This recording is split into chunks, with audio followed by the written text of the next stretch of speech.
Is Garrett's job really safe? Stephen A., you first. First of all, it should be just lip service because Jason Garrett's job should not be safe.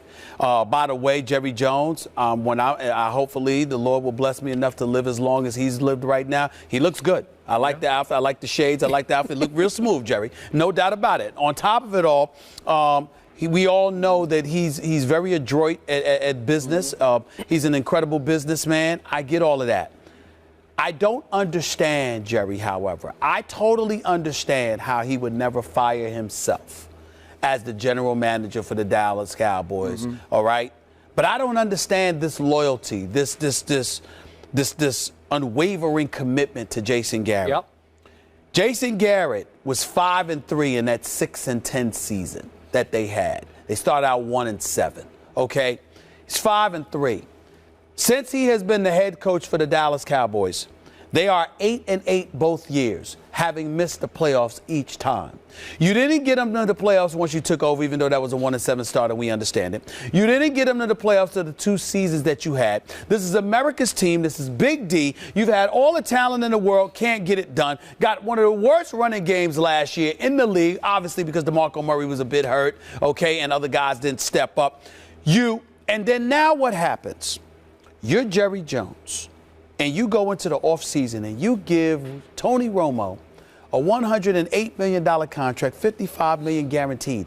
And then you said, now he's going to show us more of a commitment. Now he's going to invest more energy. Now his work habits and tendencies are going to resemble that of Peyton Manning. Now all of a sudden you're going to do this. Now in my world, the world that I live in, the great America, the great country of the United States of America that I know, the way things happen here, you produce first, and then you get the money.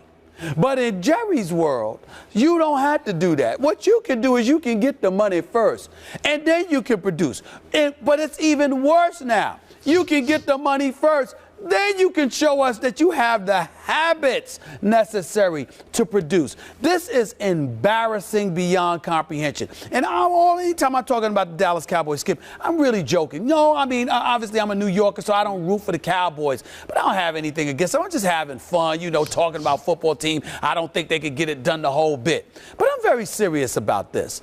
How do you sit here and give this man a vote of confidence? What has he done to earn it? And what does it say about you, Jerry Jones? And what does it say to your fan base? If you are willing to give this man a vote of confidence and not have him on the proverbial hot seat when he has accomplished so little. It really, really is disturbing, particularly when you consider the fact that Jason Garrett was the golden boy, the head coach in waiting, the dude that had the $3 million a year deal as a coordinator, because ultimately everybody and their grandmother knew he was going to get Wade Phillips' job. He gets the job, doesn't make the playoffs for 2 years in a row, and you still going to sit here with a straight face and talk about how he's not on the hot seat? It's disgraceful. It really is. I will answer this question by making a statement.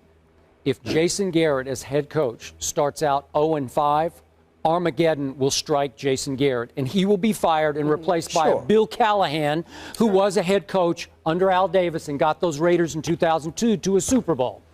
My point is this. It sounds good as you open training camp. This is not an Armageddon season.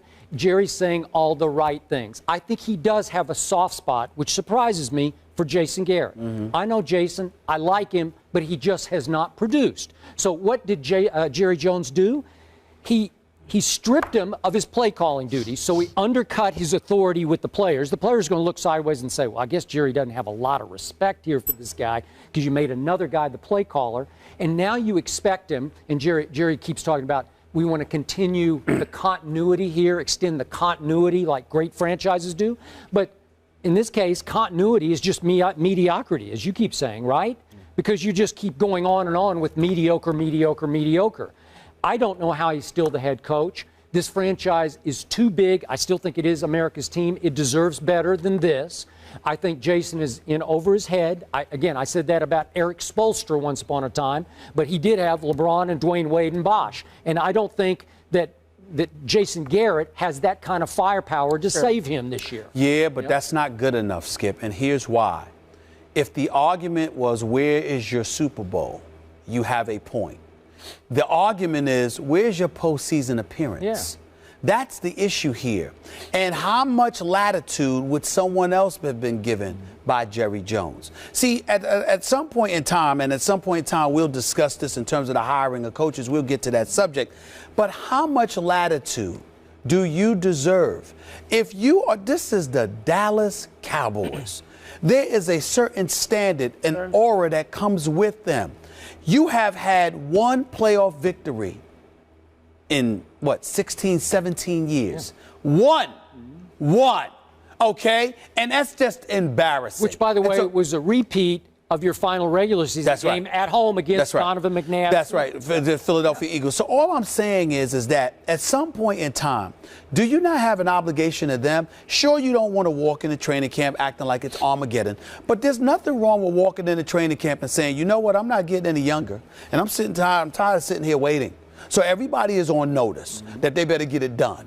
Everybody's on notice that they better give me something to smile about and to cheer about. I built this $1 billion playpen. These dudes get treated first class. Everybody here is treated like a star. We're the Dallas Cowboys. I expect dudes to produce like it. And if they don't, heads are going to roll. You don't have to mention names. You can look at everybody. All I'm saying is something needs to be done. You got to remember, this is the same Jason Garrett that during the offseason was talking about after Jerry Jones talked about how Bill Callahan would be calling plays.